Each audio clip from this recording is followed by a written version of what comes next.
ఏమైందిరా అలా డల్గా ఉన్నావు? నీకే రామాంజన్ నువ్వు ఎలాగైనా చేయగలవు. ఈ సంవత్సరం గవర్నమెంట్ టెక్స్ట్ బుక్స్ అన్ని మార్చింది. సో మొత్తం అంతా కూడా మారిపోయింది సిలబస్.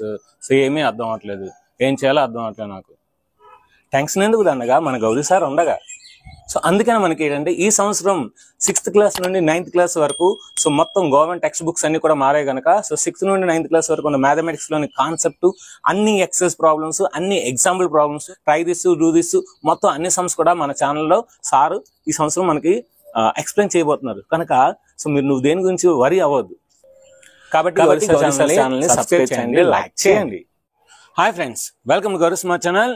ఈరోజు మనం 6th క్లాస్ లోని మెన్సురేషన్ యొక్క 10.2 యొక్క ఎక్సైజ్ లోని అన్ని ప్రాబ్లమ్స్ మనం ఈరోజు ఇన్ డీటెయిల్ గా నేర్చుకుందాం. వీడియోని మనకు ఖచ్చితంగా లైక్ చేయండి, అదేవిధంగా వీడియోని షేర్ చేయండి. ఇంకా ఆలోచన వీడియోని స్టార్ట్ చేద్దాం. Exercise number 10.2, find the areas of the following figures by counting the squares. ఇందులో ఉన్న స్క్వేర్స్ ని కౌంట్ చేసి వాటి యొక్క ఏరియాస్ ని రాయాలి. మీకు నేను కాన్సెప్ట్ చెప్పినప్పుడే చెప్పాను, షేడెడ్ డాట్స్ అనేది ఉంటుంది అన్నమాట. సో స్క్వేర్ డాటెడ్ పేపర్ అని, ఇదే స్క్వేర్ డాటెడ్ పేపర్ అన్నమాట. అంటే ఇవన్నీ కూడా ఇందులో స్క్వేర్స్ ఉంటాయి అన్నమాట. ఈ స్క్వేర్స్ ని మనం యాడ్ చేసి ఇచ్చిన ఫిగర్ యొక్క రెగ్యులర్ ఫిగర్ కానీ ఇర్రెగ్యులర్ ఫిగర్ అయినా కానీ దాని యొక్క ఏరియాని ఈజీగా ఫైండ్ చేయొచ్చు. ఎలాగంటే ఒక కంప్లీట్ స్క్వేర్ ఉంటే అది ఒక స్క్వేర్ యూనిట్స్ కింద తీసుకోవాలి. హాఫ్ కన్నా ఎక్కువ ఉంటే దాన్ని కూడా ఒక స్క్వేర్ యూనిట్స్ గా తీసుకోవాలి. ఎగ్జాక్ట్ గా హాఫ్ ఉంటే దాన్ని హాఫ్ గా తీసుకోవాలి. హాఫ్ కన్నా తక్కువ ఉంటే దాన్ని నెగ్లెక్ట్ చేయాలి, దాన్ని ఒమిట్ చేయాలన్నమాట, దాన్ని అవసరం లేదన్నమాట. సో ఈ విధంగా మనం ఏరియాని ఈజీగా క్యాలిక్యులేట్ చేయొచ్చు. Latest first of all first figure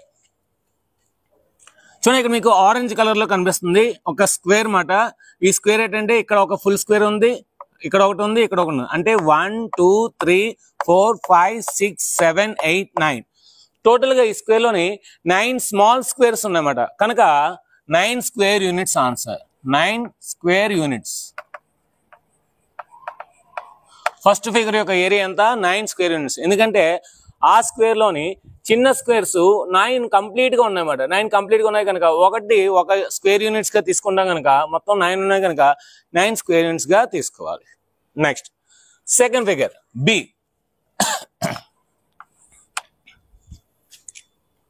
1 2 3 4 5 total 5 full squares ఉన్నాయి. సో కనుక 5 square units. 5 square units. So second figure యొక్క ఏరియా అంతా 5 స్క్వేర్ యూనిట్స్ అన్నమాట. మన ఏరియాని స్క్వేర్ యూనిట్స్ లో డినోట్ చేస్తాం, లేదంటే యూనిట్ స్క్వేర్ అని రాస్తాం అన్నమాట. సెంటీమీటర్ అనుకోండి సెంటీమీటర్ స్క్వేర్ అని రాస్తాం, మీటర్ అనుకోండి మీటర్ స్క్వేర్ రాస్తాం, లేదంటే స్క్వేర్ సెంటీమీటర్ కానీ స్క్వేర్ మీటర్స్ కానీ రాస్తాం. మరి ఇక్కడ సెంటీమీటర్లు మీటర్లు ఏమీ ఇవ్వలేదు కనుక మనం యూనిట్స్ గా తీసుకున్నాం, అందుకే స్క్వేర్ యూనిట్స్ అయ్యిందన్నమాట. నెక్స్ట్ మూడో ఫిగర్. సో థర్డ్ ఫిగర్కి వచ్చేసరికి ఇదొక కంప్లీట్ స్క్వేర్, ఇదొక కంప్లీట్ స్క్వేర్. అంటే 2 కంప్లీట్ స్క్వేర్స్ ఉన్నాయి, ప్లస్ ఇదొక హాఫ్ స్క్వేర్, ఇదొక హాఫ్ స్క్వేర్, ఇదొక హాఫ్ స్క్వేర్, ఇదొక హాఫ్ స్క్వేర్. 2 కంప్లీట్ స్క్వేర్లు, 4 హాఫ్ స్క్వేర్లు ఉన్నాయి. 4 హాఫ్ స్క్వేర్లు. హాఫ్ స్క్వేర్లు కనుక దీన్ని మనం హాఫ్ స్క్వేర్లు ఎన్ని ఉన్నాయి? 4 ఉన్నాయి. హాఫ్ స్క్వేర్లు ఎన్ని ఉన్నాయి? 4 ఉన్నాయి. కంప్లీట్ స్క్వేర్లు ఎన్ని ఉన్నాయి? 2 ఉన్నాయి. ఒకటంటే కంప్లీట్ స్క్వేర్, కంప్లీట్ స్క్వేర్ 2 ఉన్నాయి కనుక 2 1s 2 ప్లస్ హాఫ్ స్క్వేర్లు 4 ఉన్నాయి కనుక 2 1s 2 2s. సో 2 ప్లస్ 2 ఎంత? 4 స్క్వేర్ యూనిట్స్. అంటే థర్డ్ ఫిగర్ యొక్క ఏరియా అనేది 4 స్క్వేర్ యూనిట్స్ అన్నమాట. అలా రాయిపోయినా సరే సింపుల్ గా by observing we can say 1 2 3 4 square units. లేదు ప్రాసెస్ ప్రకారం రాదంటే ఆ విధంగా రాయాలి. Next D. 1 2 3 4 5 6 7 8. సో టోటల్ ఈ రెక్టాంగిల్ లోని మనకి 8 ఉన్నాయన్నమాట. 1 2 3 4 5 6 7 8. సో 8 ఉన్నాయన్నమాట. 8 స్క్వేర్స్ ఉన్నాయి కనుక దీన్ని 8 స్క్వేర్ యూనిట్స్ అంటారు. 8 స్క్వేర్ యూనిట్స్ అంటారు అన్నమాట దీని యొక్క ఏరియా. లేదు నేను క్యాలిక్యులేషన్ చేస్తానని చేయొచ్చండి. సో ఇది మనకి 1 2 కనుక breadth 2, 1 2 3 4 height length 4 2s 8 length into breadth. Area of the rectangle నేర్చుకున్నాం కదా, length into breadth. So 4 2s 8 అలాగైనా చేయొచ్చు. నెక్స్ట్ ఇది చూద్దాం. ఈ 1 2 3 4 5 6 7 8 9 10. సో టోటల్ 10 స్క్వేర్స్ ఉన్నాయి కనుక దీని యొక్క ఏరియా 10 స్క్వేర్ యూనిట్స్ అవుతుంది. 10 స్క్వేర్ యూనిట్స్ అవుతుంది. ఎందుకంటే టోటల్ ఈ ఫిగర్లోనే 10 స్క్వేర్స్ కంప్లీట్ స్క్వేర్స్ ఉన్నాయి, ఫుల్ స్క్వేర్స్ ఉన్నాయి కనుక 10 స్క్వేర్ యూనిట్స్ అవుతుంది. నెక్స్ట్ ఇక్కడికి వస్తే 1 2 టోటల్ 2 ఫుల్ స్క్వేర్స్ 2 ఉన్నాయి. సో 2 into 1 1 అంటే ఫుల్ స్క్వేర్ అని అర్థం అన్నమాట. నెక్స్ట్ 1 2 3 4 హాఫ్ స్క్వేర్స్ 4 ఉన్నాయి కనుక 4 into హాఫ్.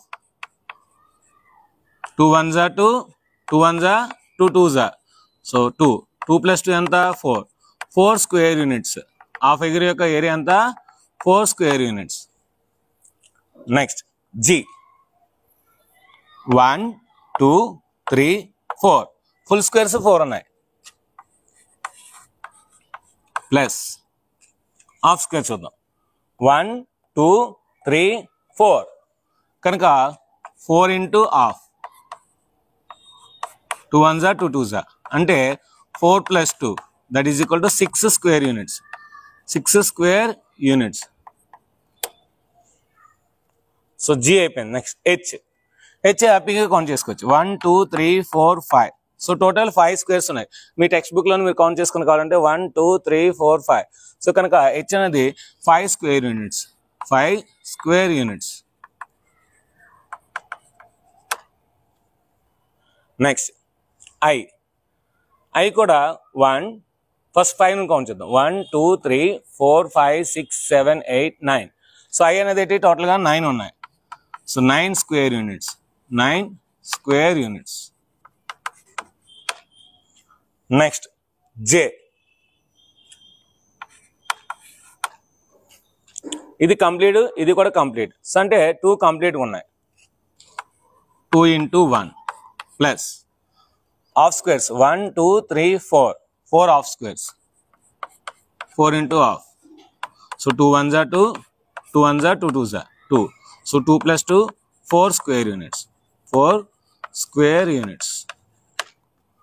సో ఇవన్నీ రాసుకోండి. ఇవన్నీ రాసుకున్న తర్వాత నెక్స్ట్ ఈ 4 ఒకసారి రాసుకుందాం ఎందుకంటే ప్లేస్ సరిపోదు కనుక ఆ 4 అవన్నీ చేర్పేస్తాను. సో ఈ 4 గురించి మనం ఇంకా డిస్కస్ చేద్దాం. సో అవన్నీ రాసుకోండి. ఓకే రాసుకున్నాం కదా, లేండి స్క్రీన్ షాట్ చేసుకొని నెక్స్ట్ మనం కేఎల్ఎంఎన్ చూద్దాం. కేఎల్ఎంఎన్ చూద్దాం. సో ఇప్పుడు మనం కే చూద్దాం.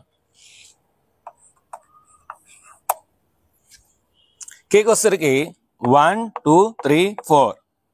సో 4 ఫుల్ స్క్వేర్స్ ఉన్నాయి. So 4 into 1. నెక్స్ట్ ఇక్కడ ఒక హాఫ్ స్క్వేర్, ఇక్కడ ఒక హాఫ్ స్క్వేర్ అంటే 2 హాఫ్ స్క్వేర్లు ఉన్నాయి. 2 into half. 4 1s are 4, 2 2 cancel అయితే 1. So total 5 square units. 5 square units. Next L చూద్దాం. 1 2 3 4 టోటల్ 4 ఫుల్ స్క్వేర్స్ ఉన్నాయి. 4 into 1 ప్లస్ ఇప్పుడు మోర్ దెన్ హాఫ్ ఎన్ని ఉన్నాయో చూద్దాం. More than half. సో ఇది అయిపోయింది, ఇది అయిపోయింది, ఇది అయిపోయింది, ఇది అయిపోయింది. నెక్స్ట్ ఇది మోర్ దెన్ హాఫ్, ఇది కూడా మోర్ దెన్ హాఫ్, ఇది కూడా మోర్ దెన్ హాఫ్ అంటే 3 into 1. మోర్ దెన్ హాఫ్ కూడా 1 తీసుకొచ్చుకున్నాం కదా. So 3 into 1. Next half scale ఉన్నాయో చూద్దాం. హాఫ్ స్క్వేర్ చూసేసరికి మనకి ఇదొక హాఫ్ స్క్వేర్, ఇదొక హాఫ్ స్క్వేర్. ఇది హాఫ్ కన్నా తక్కువ ఉంది. సో ఎందుకంటే ఇది ఎక్కువ పార్ట్ ఉంది, తక్కువ ఉంది కనుక ఈ రెండు more than half. More than half squares అంటే 2 into హాఫ్. సో కనుక 4 1s are 4 plus 3 1s are 3 plus 2 2 cancel అయితే 1. So total 8 square units. 8 square units. Next ఇప్పుడు ఈ ఫ్లవర్లో చూద్దాం. Full squares 1 2 3 4 5 6. సో ఇది ఇక్కడ మనకి ఫ్లవర్ అనేది ఎంతవరకు వస్తుంది అంటే ఇది కొంచెం ఆక్యుపై చేస్తుంది కనుక టోటల్ 6 ఫుల్ స్క్వేర్స్ ఉన్నాయి. ఎం అనేది 6 ఫుల్ స్క్వేర్స్ ఉన్నాయి. మోర్ దెన్ హాఫ్ ఎన్ని ఉన్నాయో చూద్దాం. మోర్ దెన్ హాఫ్ 1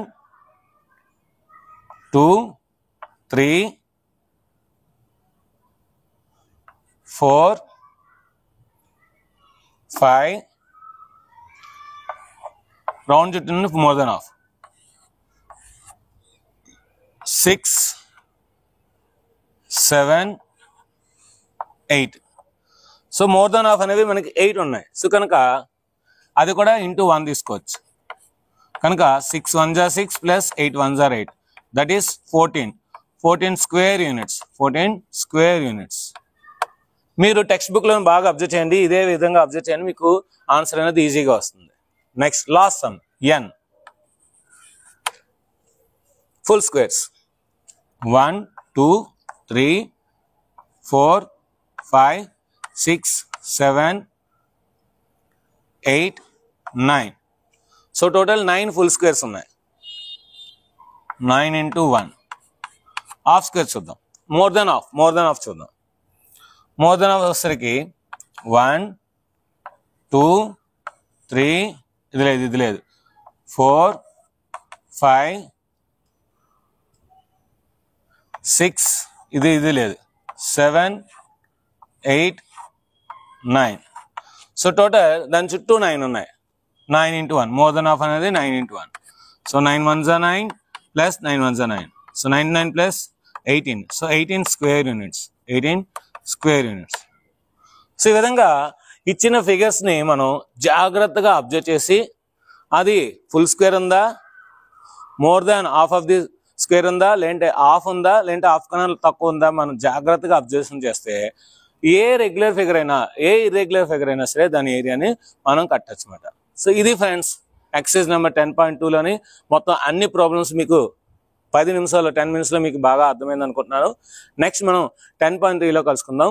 10.3లో కలుసుకునే ముందు మీరు ఏ జిల్లా నుండి మన వీడియోస్ చూస్తున్నారు అనేది కింద మీ పేరు, మీ యొక్క క్లాసు, అదేవిధంగా మీ యొక్క జిల్లా, మీ యొక్క రాష్ట్రం టైప్ చేసి నాకు కామెంట్ చేసినట్లయితే మన వీడియోస్ ఎంతవరకు రీచ్ అవుతుందో నేను అర్థం చేసుకుంటాను. దాన్ని బట్టి నా నెక్స్ట్ వీడియోస్ కూడా ఉంటాయి. సో వీడియో నచ్చితే ఖచ్చితంగా లైక్ చేయండి, షేర్ చేయండి, కామెంట్ చేయండి, సబ్స్క్రైబ్ చేయండి, ఫ్రెండ్స్ అందరికీ షేర్ చేయండి. Thank you very much. Bye.